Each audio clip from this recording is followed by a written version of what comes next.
In this topic, we're going to talk about different aspects of the basics of commercial property insurance. Now first, let's talk about risk management. What are the risks that is being managed? Well, there are basically four types of loss exposures. There's this property loss exposure, liability loss exposure, personnel loss exposure, and net income loss exposure. Now, personnel loss exposure and net income loss exposure is very easy to verify. Basically, the persons who are working with you in your business, the losses towards them will be the personnel loss exposure. The net income loss exposure has something to do with your revenue and your cost.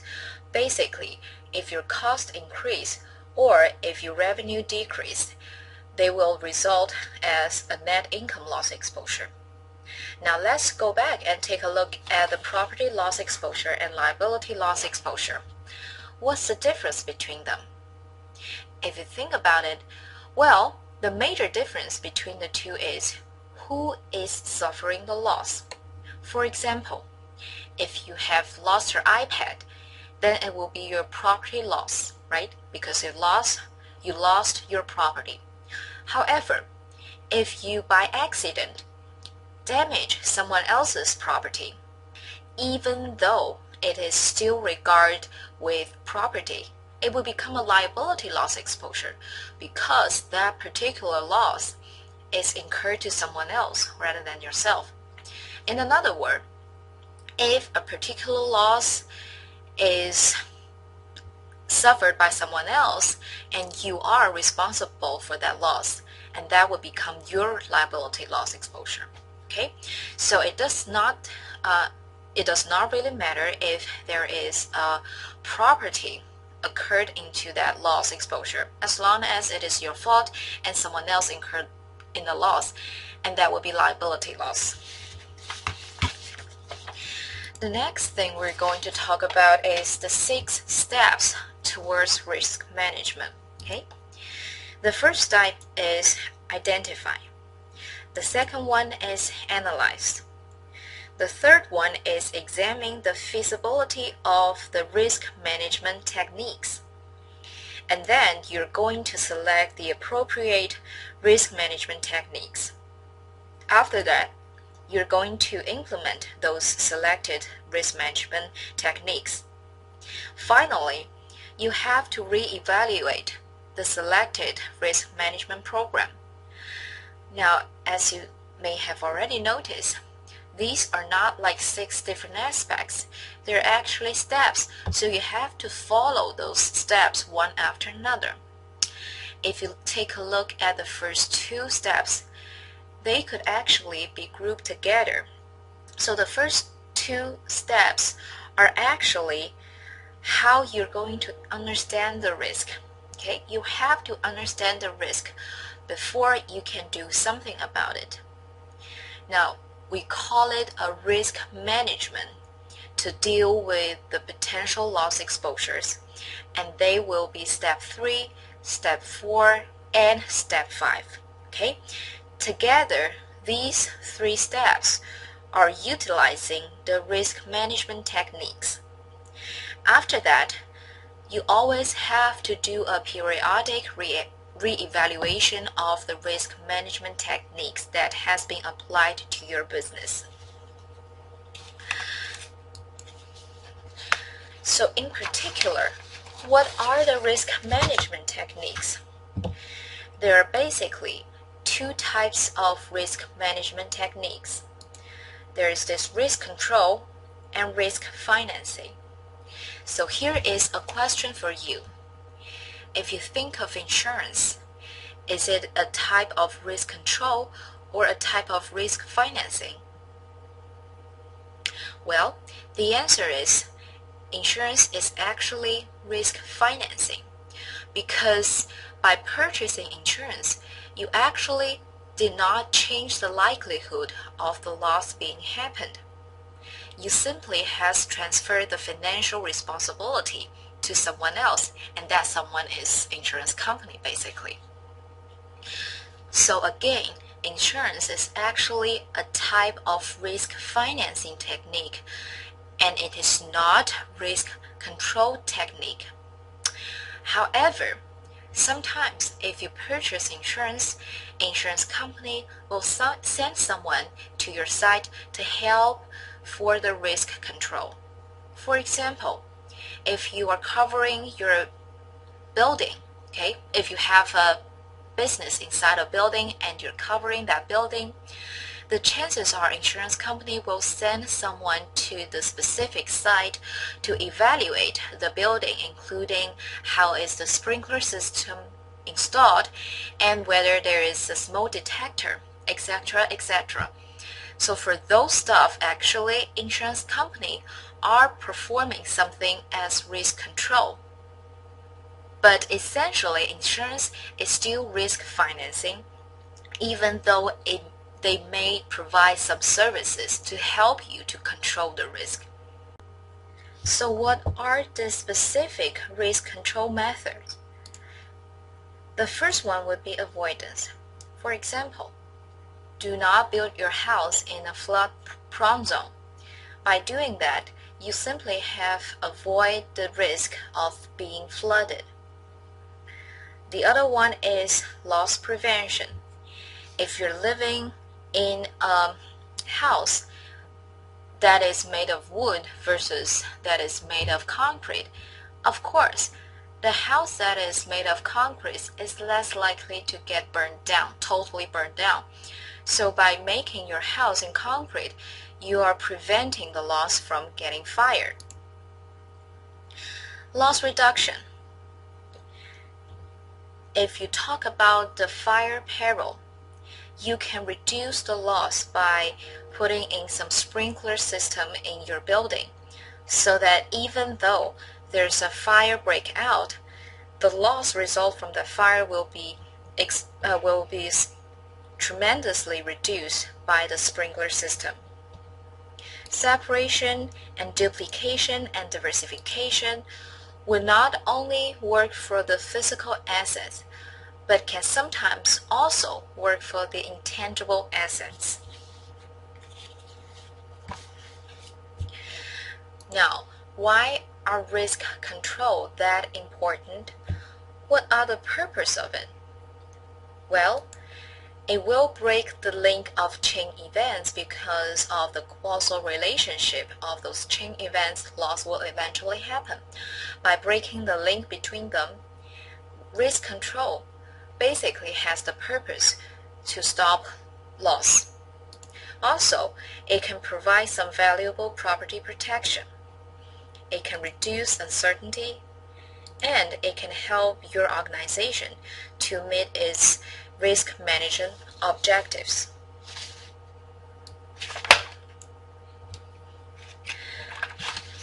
Now, the topic of this class is commercial insurance.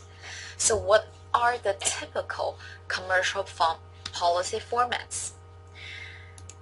There is multi-line policy versus monoline policies, standard form versus non-standard form, commercial package policy, business owner policy, and output policy. Now first let's take a look at the multi-line policy and monoline policy. Now basically, multi-line policy covers multiple lines of business. For example, if you purchase fire insurance coverage for your building, and at the same time, if you purchase liability coverage for the building, and the building that is covered will be under a multi-line policy. A monoline policy basically will cover only a specific peril.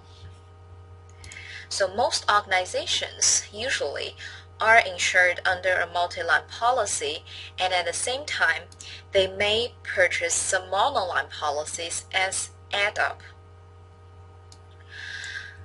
The other thing is commercial package policy. Now, one thing that you need to know is the commercial package policy is a multi-line policy, so it covers more than one lines of business. And also, The other thing that you need to know is the commercial package policy under ISO's Commercial Lines Manual has to cover the following two parts: the building and business personal property and commercial general liability. In another word, in order for a policy to be identified as a commercial package policy, it has to provide at least these two lines of business. So in your exam, you may have a question like, is commercial package policy a multi-line or a monoline policy? Then the answer will be it's a multi-line policy. Another type of question will be, in order for a policy to be a commercial package policy, what are the requirements? Your answer will be, well, it has to include this building business personal property as well as commercial general liability.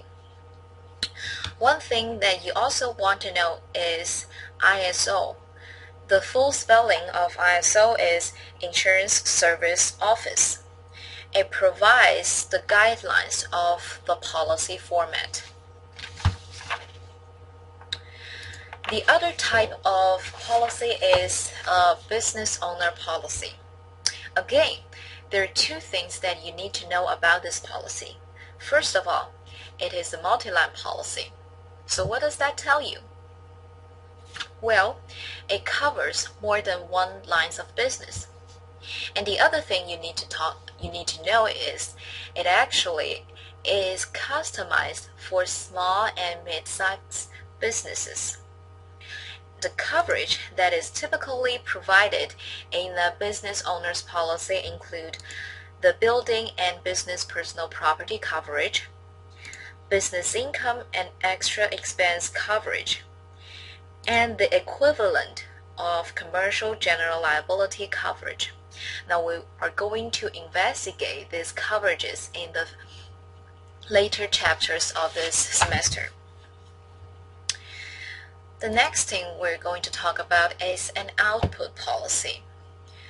Now the specific unique property about output policy is, first, it is a multi-line policy. But the biggest difference between an output policy and a regular multi-line policy will be the regular multi-line policy provides different kinds of coverages through different policies. In another word, the multi-line policies provide coverage using multiple policies. However, the output policy uses one single insurance policy to coverage different lines of business. So that is one very important differences between output policy and some regular commercial policies. So here is it. How is output policy differ from commercial package policy? Well, first of all, the output policy combines all or most of the commercial package policies in one single policy form. And the other important thing is the output policy often provide property coverage enhancements that are not contained in some standard forms used in the commercial policies. The next thing we're going to talk about is the conditions. Now for any type of insurance policy, either it's a life insurance or an auto insurance or a commercial insurance, there are some conditions. So in particular for the commercial policy, there are 6 conditions. First, there's cancellation, and second, how can you change the provision of the insurance policy, and what are the rights that the insurance company can inspect your books and records, and the inspections and surveys, premiums, and transfer of rights and duties under this policy. Now we're going to talk about these conditions one after another. First, cancellations. how can a policy be canceled? Now, for the first thing you need to know is, you as an insured, you can cancel the policy on your side, okay? And for the insurance company, they also have the right to cancel the policy. So by either side of the party, if you want to cancel or the insurance company want to cancel the policy, well, then you have to mail or deliver written notice of cancellation to the other side of the party. Now, what makes a difference is the waiting period. If the insured cancel the policy, then you can cancel the policy anytime you want, and at the time that the insurance company receives the letter of cancellation, your policy will be canceled. However, if your policy is canceled on the insurance company side, then there will be some waiting periods to it. So if it is a cancellation due to a non-payment of premium, then there will be a waiting period of 10 days before the policy expires. If it is from some other reasons, then there will be 30 days. Now, the reason why there is a shorter time limit for a cancellation if it is due to non-payment of premium is basically because that particular cancellation, even though it's initiated from insurance company side, is actually due to the behavior of the insured side, because the insured basically hasn't paid any premium. And that is why the waiting period for non-payment of premium is shorter. And another question will be, why is there waiting period if it is canceled from the insurance company side rather than from the insured side? Well, the answer is, in many of the cases, the insured are required to carry an insurance by law. For example, if you drive, then in the state of Kentucky, it is required that you carried a valid automobile insurance. Now, it's required by law.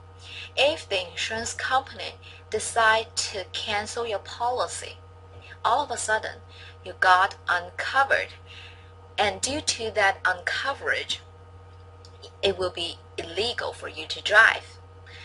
And that is why insurance company usually gives the insured some waiting period before the policy actually expire.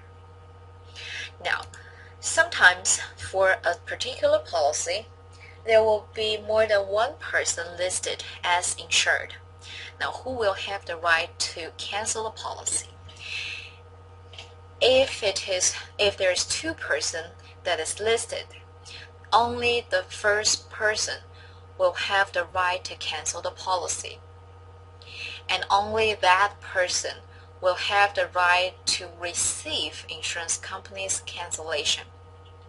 So for example, if there is this person A, person B, both are listed, however person A is listed first, then only person A will have the right to cancel the policy.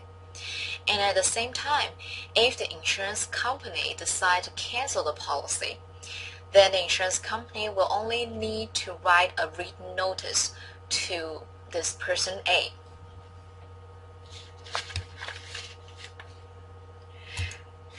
Examining of books and records are extremely important.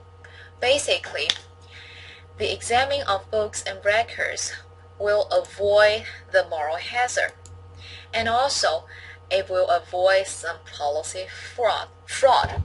Now, for how long the insurance company can examine the business's books and records?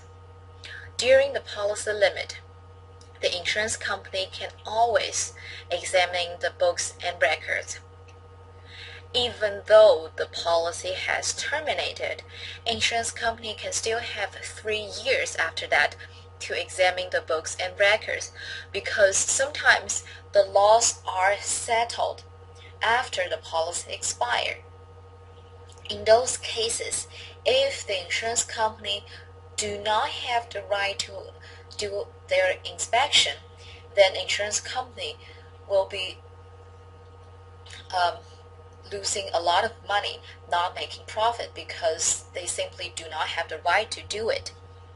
So for that purpose, the insurance company have the right to examine the books and records, even after 3 years that the policy is terminated.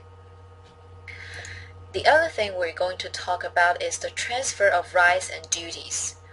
So what are the circumstances you might want to transfer the rights and duties?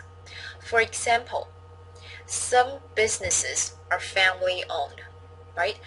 When one family member becomes a senior citizen, he may feel that he is no longer with the physical capability of doing the business.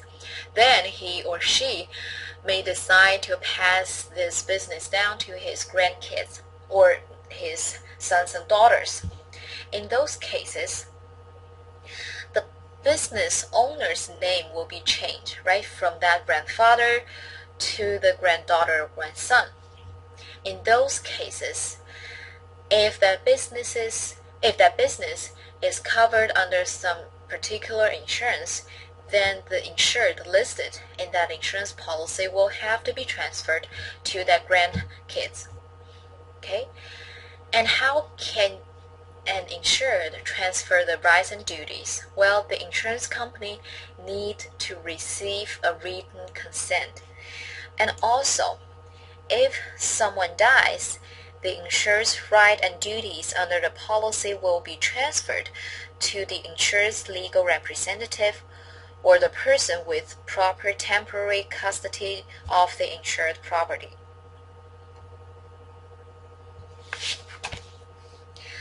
Now the next thing we're going to talk about are the conditions.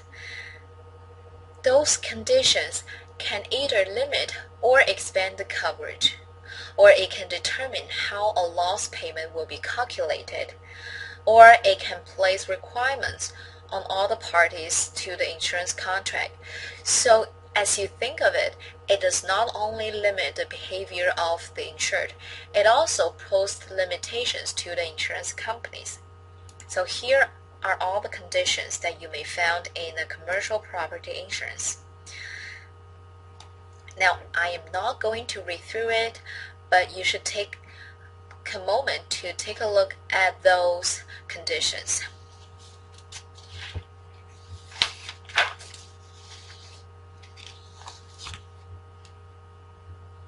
So we're going to talk about some of them, but not all of them.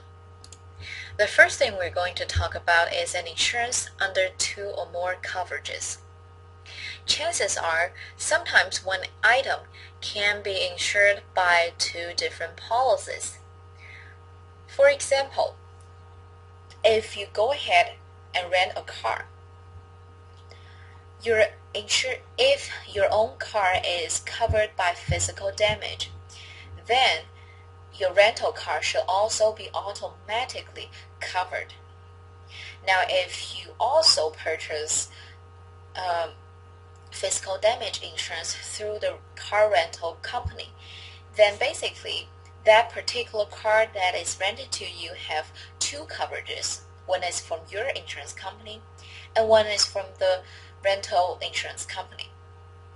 In those cases, if there is a property loss, the insurance companies will only pay up to the limit of the actual cost. And actually, that complies with the insurance principle of indemnity. So your compensation cannot exceed your actual loss.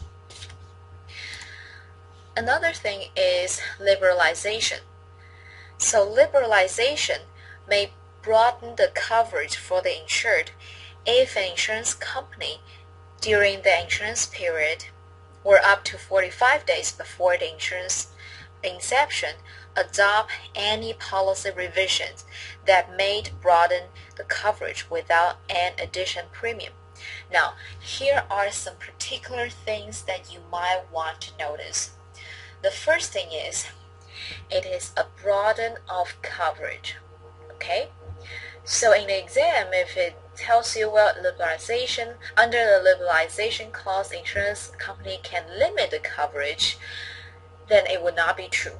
Okay? So it only works for broaden of coverage. And the second thing you need to know is it has to happen during the policy period or up to 45 days before the policy inception. Okay, so there is a time limit to it. The third thing you need to know is without additional premium.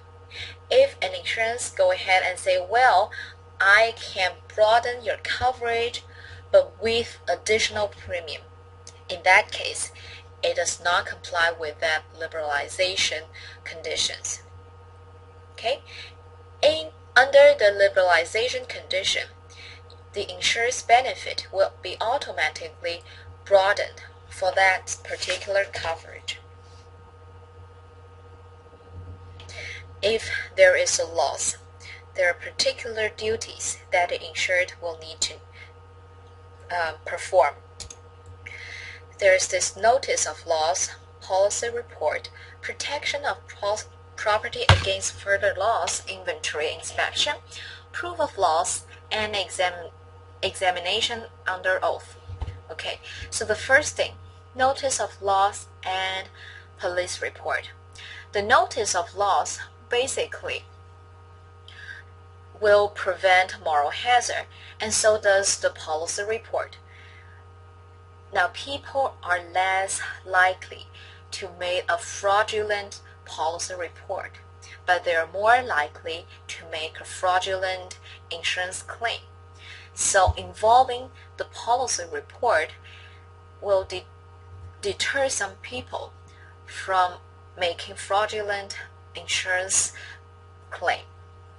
And the protection of property against further loss basically will limit the loss of the insurance company, well, of the insured.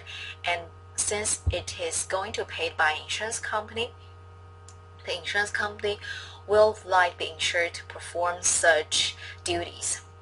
Inventory and inspection. Now, as we said, after the loss, it might take insurance company some period of time to settle the loss. Now, for that particular time period, if insurance company do not have any access to your inventory, or if they cannot inspect your inventory, they can never be able to evaluate true loss. The proof of loss and examination under oath will also help to prevent moral hazard. The final thing we're going to talk about under this topic is the specific details of insurer's duties in the event of loss, the police report. Now, if the law is broken, for example, if someone steals your car, that will be a theft, right? In those cases, if you want to have your insurance company to pay for that loss, you need to file a police report. And as we said, by doing that, insurance companies simply prevent some moral hazard problem. An inventory inspection. The insured must allow the insured to inspect the property and examine the records documenting the loss. Now, a complete inventory of the damaged and undamaged goods will help the insurance company to evaluate the loss accurately. Proof of loss. The insured may require the insurers to sign a sworn proof of the loss containing information that is required by the insured to help prevent the moral hazard problem. Now here we end topic 1.